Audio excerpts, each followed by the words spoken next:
Ruth గ్రంథము ఒకవేళ introduction చెప్పాలంటే రెండు ముఖ్యమైన అంశాలు ఉన్నాయంట రూతు గ్రంథంలో.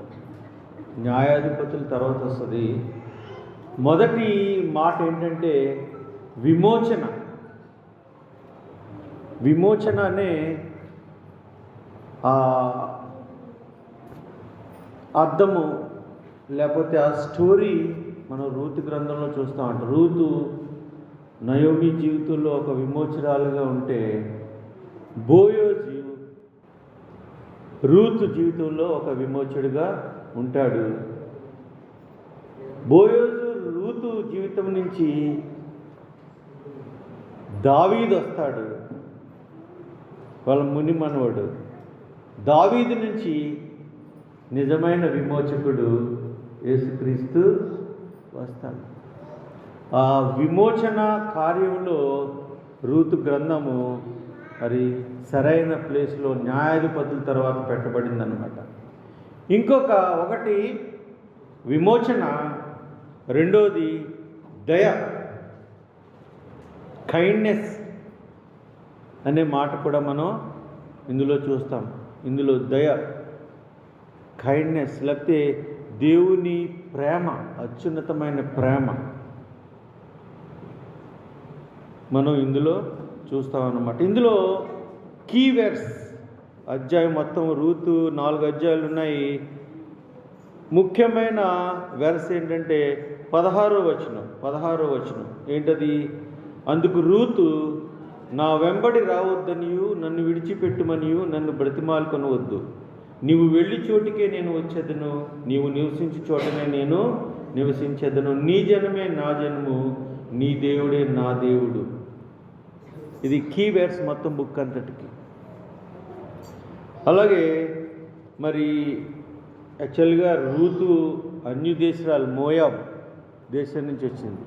నయోమి వాగ్దాన దేశపు మరి జనాంగంలో నుంచి వచ్చింది. నయోమి యాక్చువల్గా ఈ పుస్తకానికి ఎవరి పేరు పెట్టాలంట? నయోమి పెట్టాలంట. కానీ మోయాబురాలైన రూతు పేరు పెట్టారు ఈ గ్రంథానికి.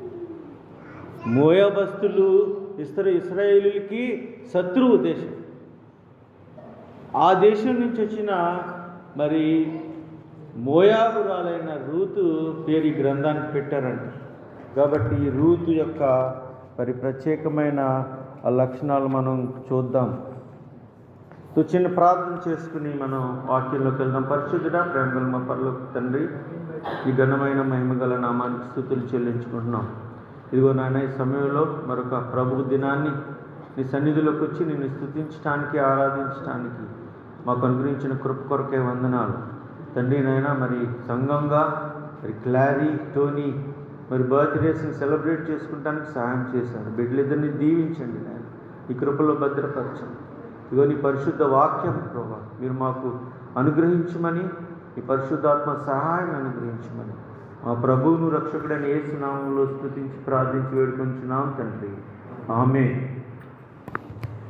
మొదటి వచనం చూస్తే, మొదటి 5 వచనాలు కనుక చూస్తే, రూతు న్యాయాధిపతులు ఏలిన దినములందు దేశంలో కరువు కలుగగా యూదా బెత్లెహేము నుండి ఒక మనుష్యుడు తన భార్యను తన 2 కుమారులను వెంటబెట్టుకుని మోయాబు దేశమున కాపురం ఉండుటకు వెళ్ళాను. ఆ మనుష్యుని పేరు ఎలీమేలు, అతని భార్య పేరు నయోమి. అతని 2 కుమారుల పేర్లు మహులోను, కిల్యోను. వారు యూదా బెత్లెహేము వారైన ఎఫ్రాతీయులు. వారు మోయాబు దేశమునకు వెళ్ళి అక్కడ కాపురం ఉండేది. నయోమి పెన్విటి అయిన ఎలీమేలుకు చనిపోయిన తర్వాత ఆమెయు ఆమె 2 కుమారులను నిలిచి ఉండేది. వారు మోయాబు స్త్రీలను పెళ్లి చేసుకునేది. వారిలో ఒక దాని పేరు వార్పా, రెండవ దాని పేరు రూతు. వారు ఇంచుమించు 10 సంవత్సరములు అక్కడ నివసించిన తర్వాత మహులోను, కిల్యోను అని 2 చనిపోయి, కాగా ఆ స్త్రీ తాను కనిన 2 కుమారులను తన పెనిమిటియు లేనిదాయింది. ఇక్కడ బెత్లెహేము నుంచి, బెత్లెహేము దేవుడు వాగ్దానం చేసిన మరి ప్రదేశం, దేశము. ఆ పట్టణాన్ని నుంచి బెత్లెహేము అంటే రొట్టెల ఇల్లు, సమృద్ధి. ఎఫ్రతాము అని అంటే అక్కడ కూడా బెత్లెహేంకి వేరే పేరండి. అక్కడంటే చాలా బాగా సమృద్ధి ఉంటుందంట. కానీ అక్కడ కరువు వచ్చిందంట. కరువు వస్తే ఒక కుటుంబం, ఎవరు కుటుంబం పేరు ఎలీమెలెకు, నయోమి, ఇద్దరు కుమారులు బయలుదేరి ఎక్కడికి వెళ్ళారంట? దేవుడు వాగ్దానం చేసిన ప్రదేశం నుంచి, బెత్లెహేం నుంచి బయలుదేరి ఎక్కడికి వెళ్ళారు? అన్య శత్రు రాజ్యమైన మోయాబు దేశానికి వెళ్ళారంట. కనీసం గది దగ్గర దగ్గర 100 కిలోమీటర్ల వరకు ఉంటుంది, 80 నుంచి 120 కిలోమీటర్ల వరకు ఉంటుందండి. ఎందుకంటే అక్కడ కరువు వచ్చిందంట. న్యాయాధిపతులు ఏలిన దినముల యందు అని క్లియర్గా అక్కడ ఎందుకు రాశాడు అంటే, న్యాయాధిపతులు ఏలిన దినం అంట చాలా చీకటి కాలం అంట. ఎవరి ఇష్టం వచ్చినట్టు వాళ్ళు జీవించడం మొదలుపెట్టారంట. న్యాయాధిపతుల దినాల్లో ఒక దేవుని భయము, భక్తి, పెద్ద చిన్న ఏమి తేడా లేదంట. వాళ్ళు ఇష్టం వచ్చినట్టు జీవించేవారంట. చూడండి, ఆత్మీయ అంధకారం ఉందంట అక్కడ ఇశ్రాయేలు దేశంలో న్యాయాధిపతులు ఏలే దినాల్లో. ఒకటి న్యాయాధిపతులు 17:6 చూడండి, 17:6 న్యాయాధిపతులు 17:6. ఆ దినములలో ఇశ్రాయేలులకు రాజు లేడు, ప్రతి వాడును తన తన ఇష్టానుసారముగా ప్రవర్తించుచూ వచ్చెను. వాళ్ళు ఇష్టం వచ్చినట్టు జీవిస్తున్నారంట. అలాగే 21:25 చూడండి, 21:25 న్యాయాధిపతులు 21:25. ఆ దినములలో ఇశ్రాయేలులకు రాజు లేడు, ప్రతి వాడును తన తన ఇష్టానుసారముగా ఇష్టం వచ్చినట్టు జీవిస్తున్న కాలంలో దేవుడు వాళ్ళకి వాగ్దానం ఇచ్చాడు, ఆశీర్వదించాడు, మరి వాగ్దానం ఇచ్చిన దేశాన్ని ఇచ్చాడు. కానీ వాళ్ళు ఇష్టం వచ్చినట్టు ఎవరికి వాళ్ళు భయం లేకుండా జీవిస్తున్నప్పుడు ఏమొచ్చిందంటే అక్కడ కరువు వచ్చిందంట. బహుశా కరువు మరి దేవుని చిత్త ప్రకారం వచ్చిందా? ఎందుకంటే ద్వితీయోపదేశ కాండంలో 28వ అధ్యాయంలో చెప్తాడు, ఒకవేళ నువ్వు నా ఆజ్ఞలను కనుక పాటించకపోతే నీకు కరువు వస్తుంది. సో కరువు వచ్చినప్పుడు ఈ కుటుంబం ఏం చేసింది? చూశారు, అయ్యో ఇక్కడ చాలా కరువు ఉంది, మనం ఓ పని చేద్దాం, పక్క దేశానికి వెళ్దాం అని మోయాబు దేశానికి వెళ్ళారంట. వాగ్దాన దేశంలో దేవుడు రొట్టెలీలుగా ఉంచిన ప్రదేశం నుంచి ఏం చేశారంట? వీళ్ళు మోయాబు దేశానికి వెళ్ళారంట. ఎలీమెలెకు అంటే అర్థం ఏంటో తెలుసా అండి?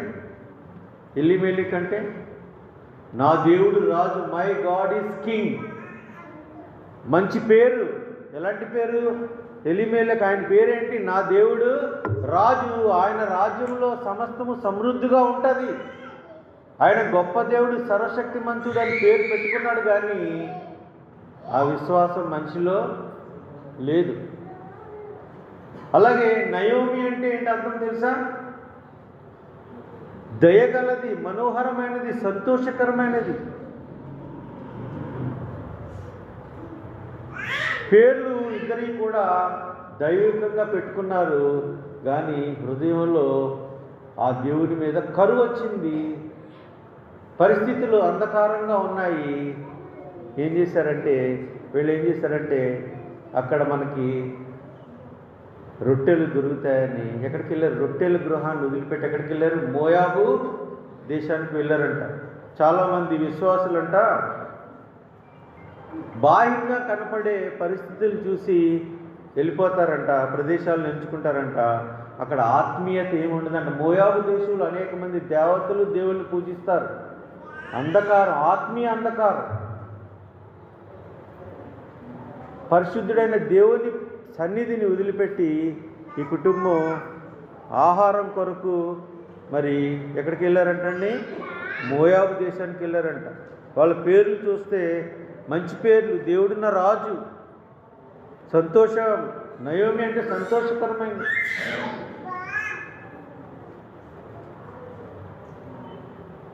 అందుకనే నయోమి అంటది 21వ వచనంలో 1:21 ఏముంటుందంటే, నేను సమృద్ధి గల దానిని వెళ్ళి తిని యెహోవా నన్ను రిక్తురాలిగా తిరిగి రాజేశాను. మీరు నన్ను నయోమి అని పిలవద్దు. నయోమి అంటే సంతోషము. మీరు నన్ను నయోమి అని పిలవనేలా, యెహోవా నా మీద విరుద్ధముగా సాక్ష్యం పలికింది కనుక సర్వశక్తుడు నన్ను బాధపరచనని వారితో చెప్పాను. అట్లు నయోమి ఆమెతో ఎక్కడంటే మారా అని ఉంటుందండి,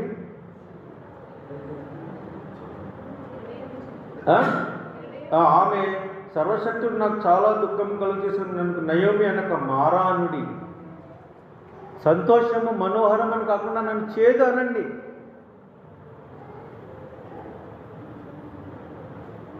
మొదటిది ఏంటంటే, ఈ అధ్యాయంలో మనం 3 ప్రయాణాలు చూస్తామంటండి. 3 జర్నీస్. ఒకటి బెత్లెహేము నుంచి మోయాబు దేశం. ఏంటది ఇది? బెత్లెహేము నుంచి మోయాబు దేశం కుటుంబంగా వెళ్ళారు. కానీ అక్కడ శారీరకమైన విషయాలే చూశారు, కానీ ఆహారం గురించి ఆత్మీయంగా వాళ్ళు ఆలోచించలేదు, దేవునికి దూరం అయ్యారు. టెంపరరీ బెనిఫిట్స్ గురించి ఆలోచించారు, కానీ ఆత్మీయంగా ఇక్కడ ఉంటే దేవుడు వాగ్దానం మనకి ఇచ్చాడు, దేవుని ప్రజల మధ్య ఉందాం అనుకోలేదు. కానీ వీళ్ళు ఏం చేశారంటే, దేవుని ప్రణాళిక నుంచి దూరంగా వెళ్ళినప్పుడంట శ్రమలు అధికమయ్యే అవకాశాలు ఉన్నాయి.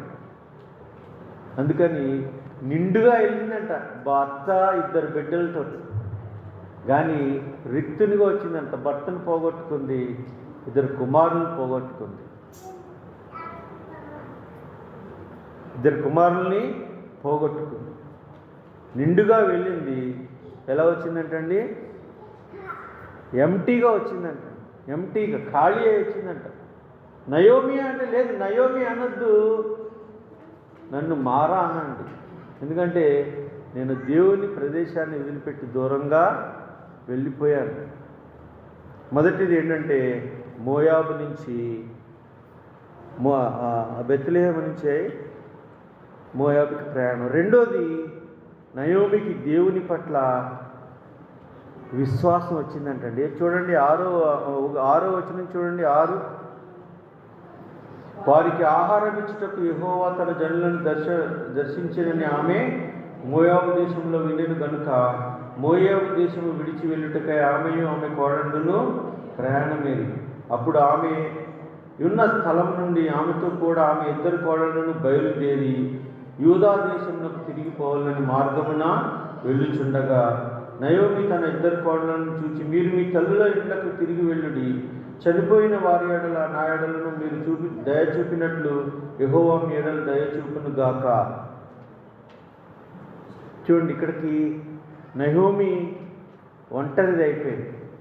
ఉన్నారు 2 కోడలు ఉన్నారు, మోయాబీరాలైన కోడలు ఉన్నారు, ఓర్పా, నయోమి. అయినప్పటికీ కూడా అక్కడ తనకంటూ ఎవరు లేరు. కానీ ఒక విషయం తెలిసింది ఏంటంటే, యెహోవా బెత్లెహేముని దర్శించాడు, అక్కడ మళ్ళీ వర్షాలని అనుగ్రహించాడు. ఆహారం ఇచ్చుటకు యెహోవా తన జనులను దర్శించినని. సో నయోమి ఇప్పుడు రెండో ప్రయాణం ఏంటంటే, మొదటి ప్రయాణం బెత్లెహేము నుంచి మోయాబుకి, రెండో ప్రయాణం మోయాబు నుంచి క్రాస్ రోడ్స్ వరకు వచ్చారు. ఎక్కడి వరకు? క్రాస్ రోడ్స్ వరకు వచ్చారు. ఇంకా 3 ప్రయాణం అయ్యారు. ఎవరు?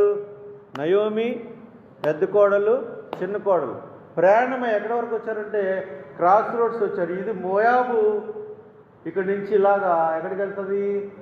బెత్లెహేము వెళ్తుంది. క్రాస్ రోడ్స్ దగ్గరికి వచ్చినప్పుడు నయోమి వాళ్ళ కోడల దగ్గర ఉన్నప్పుడు, మోయాబులో ఉన్నప్పుడు అడగలే, చెప్పలే.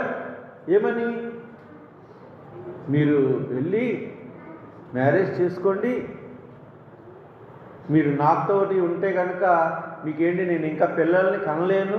అప్పుడు ఏంటంటే ఒకవేళ భర్త చనిపోతే వాళ్ళ తమ్ముడు ఉంటే చేసుకోవచ్చు అనమాట. అంటే ఫ్యామిలీ, ఆ కుటుంబ దాన్ని కాపాడటానికి, ఆస్తిని లేకపోతే ఆ వంశాన్ని కాపాడతాను. ఇంకా నేను ముసలిదాన్ని అయిపోయాను. చూడండి, 7.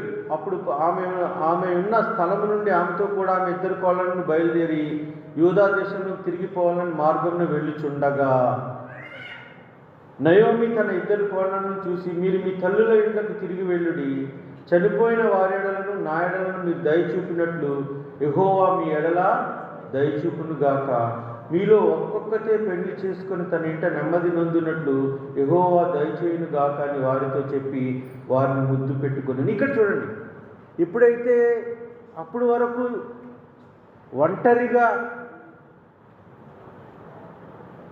ఆ నిరాశలో ఉన్న నయోమికి యెహోవా మా పట్టణాన్ని దర్శించాడు అని వచ్చినప్పుడు ఒక విశ్వాసం కలిగింది.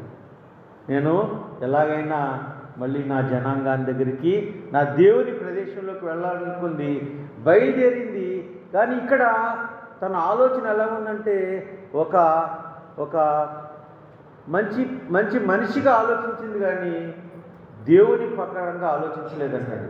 ఏమంటే 2 కోళ్ళని తీసుకొచ్చి, అమ్మా మీరు మళ్ళీ మీ దేశానికి, మీ తల్లుల ఇంటికి వెళ్ళిపోండి, మీరు మ్యారేజ్ చేసుకోండి, మీరు చక్కగా భర్తలను కలిగి, మీరు పిల్లలను కలిగి, మీరు చక్కగా ఆనందించి మీరు ఫలించండి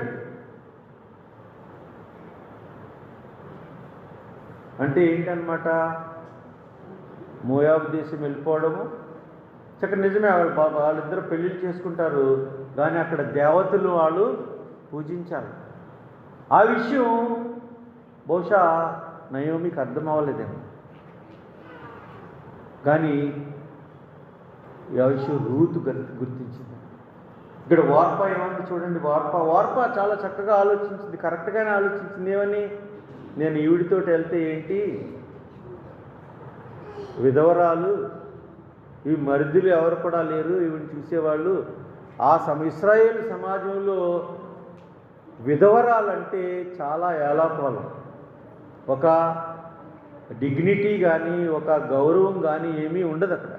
అలాంటి చోటకి ఈవిడితో వెళ్ళి నేను బాధలు పడతాం ఏంటి అనుకుందో ఏంటో, నేను క్షేమంగా ఉండి చక్కగా నేను ఇక్కడ మరి నా తల్లి ఇంటి దగ్గర మళ్ళీ పెళ్లి చేసుకుని మళ్ళీ నేను పిల్లలకు అందారని చూడండి ఏమంది. అప్పుడు నయోమి తన 2 కోడలను చూసి, మీరు మీ తల్లుల ఇంట్లోకి తిరిగి వెళ్ళుడి, మీలో 10వ వచనం, అంతటా వారు ఎలుగెత్తి ఏడ్చి, నీ ప్రజల ఎంతకు నీతో కూడా వచ్చేదమని ఆమెతో చెప్పగా, నయోమి నా కుమార్తెలారా, మీరు మరలుడి, నాతో కూడా మీరు రానేలా, మిమ్మల్ని పెళ్లి చేసుకున్నట్టే ఇంకా నా కుమారుడు నా గర్భం నుందురా, నా కుమార్తెలారా తిరిగి వెళ్ళుడి, నేను పురుషునితో నుండలేని ముసలిదానను, నాకు నమ్మిక కలదని చెప్పి ఆ రాత్రి పురుషునితో నుండి కుమారులను కనినను, వారు పెద్దవారి వరకు వారి కొరకు మీరు కనిపెట్టుకుందురా, మీరు వారి కొరకు కనిపెట్టుకుని పురుషులు లేక ఒంటరి కత్తెలై ఉందురా, నా కుమార్తెలేరా, అది కూడదు, యెహోవా నాకు విరోధి ఆయను, అది మిమ్మల్ని నొప్పించినంత కంటే నన్ను మరీ ఎక్కువగా నొప్పించినదని వారితో చెప్పిన.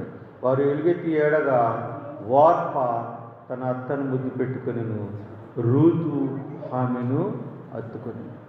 ఇక్కడ వార్ప రూతు, ఈ ప్రయాణంలో వార్ప రూతు ఎలా ఉంది చూడండి. రిటర్న్ అనే మాట ఈ అధ్యాయంలో 12 సార్లు ఉందంట. రిటర్న్, తిరిగి వెళ్ళటం. ఇక్కడ వార్ప ఆలోచించింది, ఈమెతో వెళ్తే ఇంకా నా బ్రతుకు ఇలాగే విధవరాలుగానే జీవించాలో, ఫ్యూచర్ ఏమీ లేదు అనుకుంది. ఏం చేసిందంటే అత్తగారిని ముద్దు పెట్టుకుంది, తన లోకరీత్యా ఆలోచించింది. మళ్ళీ తన మోయాబు దేశం వెళ్ళి అక్కడ, కానీ నయోమిని రూతు హత్తుకుందంట.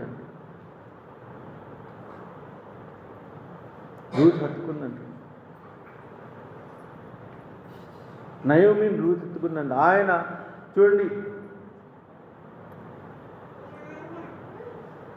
వార్ప తిరిగి వెళ్ళిందంట, రిటర్న్. 14వ వచనం చూడండి, 1:14, 1:14 చూసాం కదా, 16. అందుకు రూతు ఏమందంటే, రూతు ఇక్కడ చూడండి, రూతు తన జీవితాన్ని ఏం చేసిందంటే బ్లైండ్గా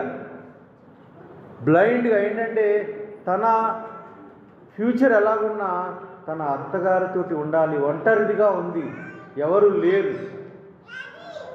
లేరు. ఓర్ప సహజమైన ప్రేమ కనిపించింది, అత్త దగ్గర ఏడ్చింది, కానీ వెళ్ళిపోమంటే వెళ్ళిపోయింది. కానీ తన ఫలించి తన పిల్లలతో ఆ దేవతలతో తన దేశంలో ఉండాలనుకుంది. కానీ రూతు మార్పు చెందింది. ఇక్కడ అంటే రూతు కన్వర్ట్ అయిందంటే చూడండి ఏమందంటే 15 వచనంలో, ఇదిగో నీ తోడుకోడలు తన దేవుని యొద్దకు తిరిగిపోయినదే. చాలా క్లియర్గా చెప్తుంది. తోడికోడలు తన జనుల యొద్దకును తన దేవుని యొద్దకు తిరిగిపోయినదే. ఓర్ప ఇంటికి వెళ్ళింది. ఎవరి దగ్గరికి వెళ్ళింది? వాళ్ళ కుటుంబం దగ్గరికి వెళ్ళింది. మ్యారేజ్ చేసుకుని ఆ దేవతల దగ్గరికి మళ్ళీ తిరిగి వెళ్ళిపోయింది. నీవును నీ తోడికోడలు వెంట వెళ్ళమని చెప్పింది. నువ్వు కూడా వెళ్ళి సెటిల్ అవుకో, ఆ దేవతలు పూజించుకో అన్నట్టుగా చెప్పింది. అందుకని ఇక్కడ నయోమి ఒక ప్రకారం మంచిగానే ఆలోచించింది, కానీ దైవికంగా అయ్యో వీళ్ళు విశ్వాసంలో తప్పిపోతారేమో, వీళ్ళు మళ్ళీ దేవతల దగ్గరికి వెళ్ళిపోతారేమో అని ఆలోచించలేదు. కానీ రూతు మటుకు అది ఆలోచించిందండి. రూతు ఏమంటుంది చూడండి 16వ వచనంలో, అందుకు రూతు నా వెంబడి రావద్దని నన్ను విడిచిపెట్టమనియు నన్ను బతిమాలకొనవద్దు. నీవు వెళ్ళి చోటుకే నేను వచ్చేదను, నీవు నివసించే చోటనే నేను నీ జనమే నా జనము, నీ దేవుడే నా దేవుడు. ఇక్కడ చూడండి, ఇక్కడ ఇంగ్లీష్లో వేరుగా ఉంటుంది. నీవు వెళ్ళి ఎక్కడికి వెళ్తావో నేను అక్కడికే వస్తాను. మళ్ళీ తర్వాత నీవు నివసించు, నువ్వు ఎక్కడ ఉంటావో నేను కూడా అక్కడే ఉంటాను. మళ్ళీ నీ జనమే నా జనము. ఇక్కడ ఏముందంటే నీ దేవుడే అని ఉంది తెలుగులో. ఇంగ్లీష్లో ఏముంటుంది? నీ దేవుడు నా దేవుడు. అంటే దేవుడిని ఆల్రెడీ తను అంగీకరించిందనమాట. నీ దేవుడే అని తెలుగులో ఉంది, ఇంగ్లీష్లో ఉంటుంది I will be with you, I will come అని ఉంటుంది. కానీ ఇంగ్లీష్లో యువర్ గాడ్ మై గాడ్, నీ దేవుడు నా దేవుడు. అంటే రూత్ ఏం చేసిందంటే యెహోవా దేవుని నమ్మింది.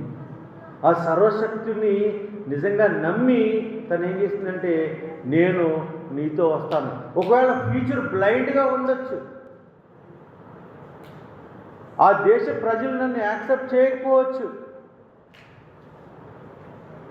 అందుకనే రూతులో రాస్తాడు మోయాబురాలైన రూత్ అని. ఎక్కడ వెళ్ళినా మోయాబురాలైన రూత్ అని రాస్తాడు గ్రంథంలో. ఎవరు రాస్తారో తెలియదు.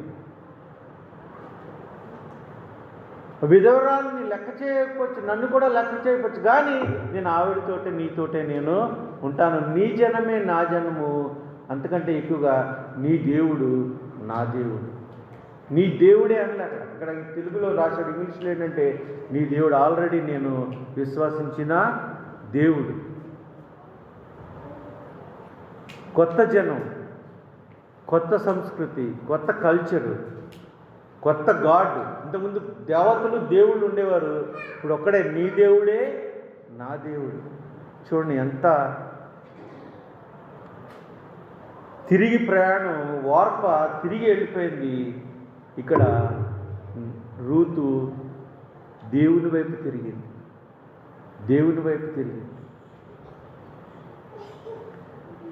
తనని తాను దేవునికి అప్పగించుకుందంట రూతు. కొంతమంది చూసి నమ్ముతారు, పరిస్థితులు చూసి నమ్ముతారు. నయోమి వాళ్ళు కూడా కుటుంబము ఇక్కడ పరిస్థితులు బాగోలేదు, రొట్టె దొరకలేదు అని మోయాబు చూసి అక్కడికి వెళ్ళారు. కానీ రూతు విశ్వసించి వెళ్ళింది. రూతుకి ఏమొచ్చింది? రూతుకి ఏముంది? విశ్వాసం ఉందంట. దేవుడు నాతో ఉన్నాడు అని నమ్మింది. అందుకనే తెలియని ప్రదేశానికి అత్తగారితోటి నయోమితోటి తను రూతు వెళ్ళిందంట. రూతుది అందుకనే ఏమంటారంటే దేవుని ప్రేమ ఎలాంటిదో అలాంటి ప్రేమ నయోమి పట్ల రూతు చూపించిందంటండి. ఆ నిరాశ, నిస్పృహ, ఒంటరితనము, రిక్తురాలు, ఎవరూ లేరు. అలాంటి పరిస్థితుల్లో రూతు నయోమిని హత్తుకుందండి. ఎందుకంటే ఆయన యెహోవా దేవుడు తోడుగా ఉంటాడని విశ్వసించింది. నయోమిదంటండి చీకటి బ్రతుకు, దేవునికి దూరంగా, భర్తకు కుమారులకు లేరు, ఖాళీ జీవితం, చేదు జీవితం, ఒంటరితనం, ఆశ లేదు, నిరీక్షణ లేదు. కానీ ఒక రక్షకుడిలాగా మోయాబురాలైన ఒక స్త్రీ రూతు తన జీవితంలోకి దూకిందంట.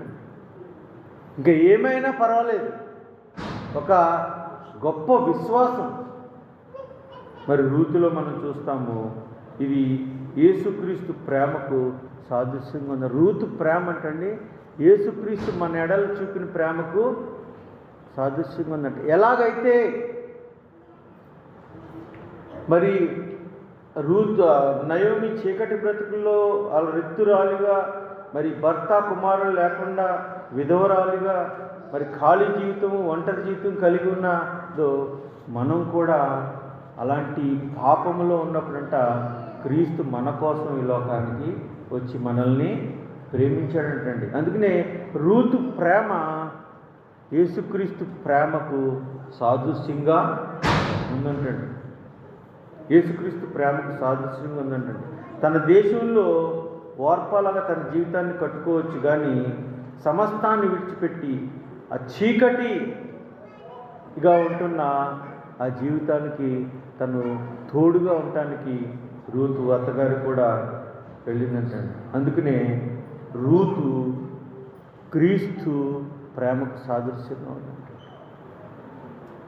ఈ విషయాలన్నీ కూడా నయోమి చూసి ఏమంటుందంటే, నయోమి సర్వశక్తిమంతుడు నాకు విరోధంగా ఉన్నాడంట. చూడండి ఎక్కడ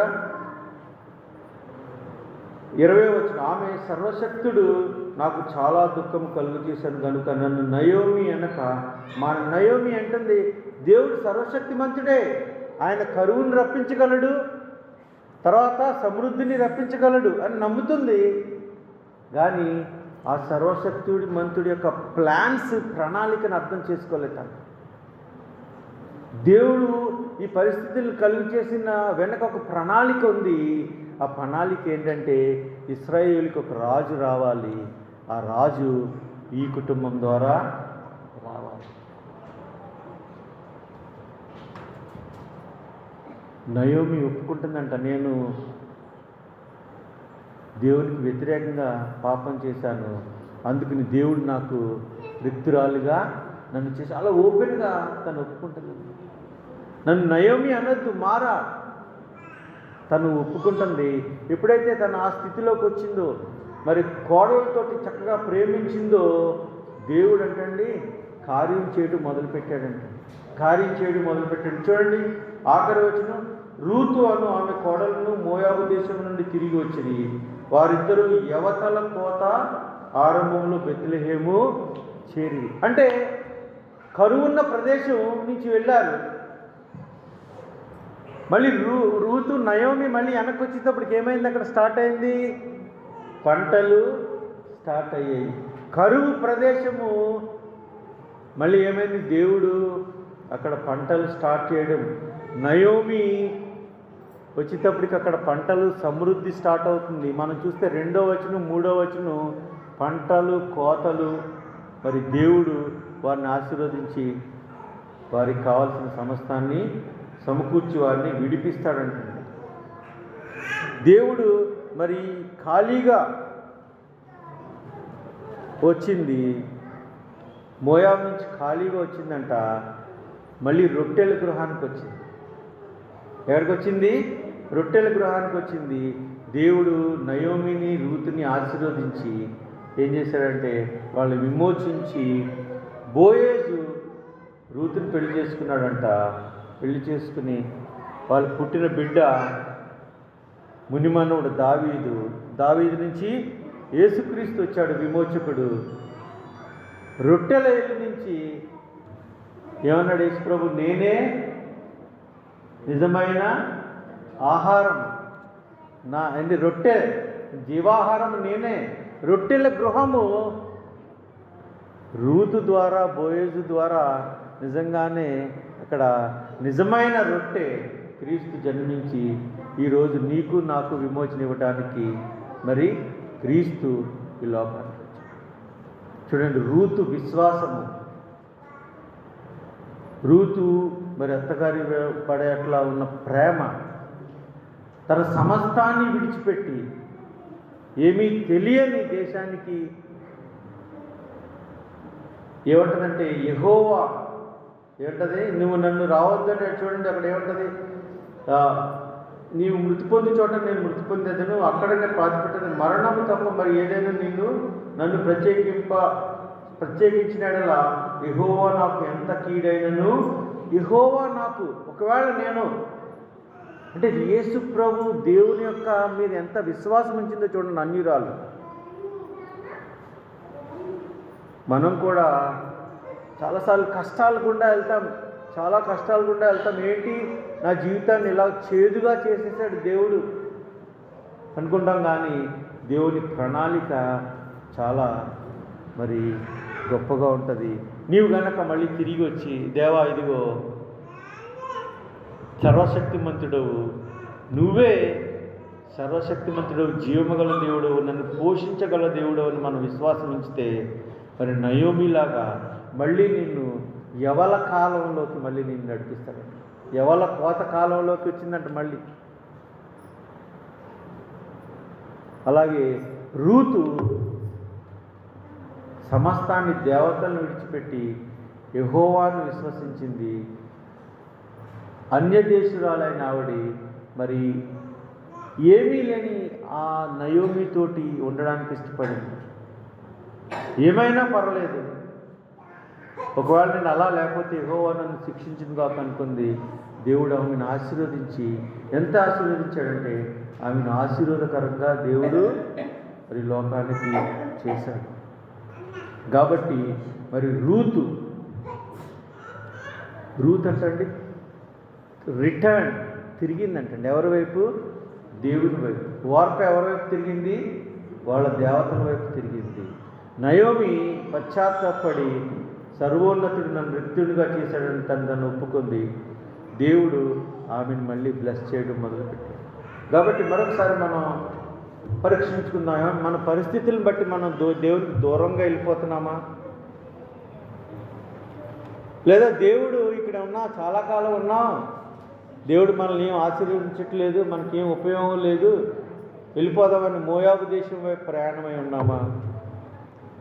ఇవన్నీ విషయాల వెనుక దేవుని ప్రణాళిక ఒకటి ఉంది. రక్షకుడు, విమోచకుడు మరి వారి కుటుంబం ద్వారా రావాలని దేవుడు ఆశీర్వదించాడు. అలాగా నిన్ను నన్ను కూడా మరి విశ్వాసం ఏమీ లేకపోయినా కానీ ఏ పరిస్థితి అంధకార పరిస్థితుల్లో రూతు విశ్వాసం ఉంచిందంటండి యెహోవా మీద. ఆ విశ్వాసాన్ని దేవుడు మరి కాపాడు.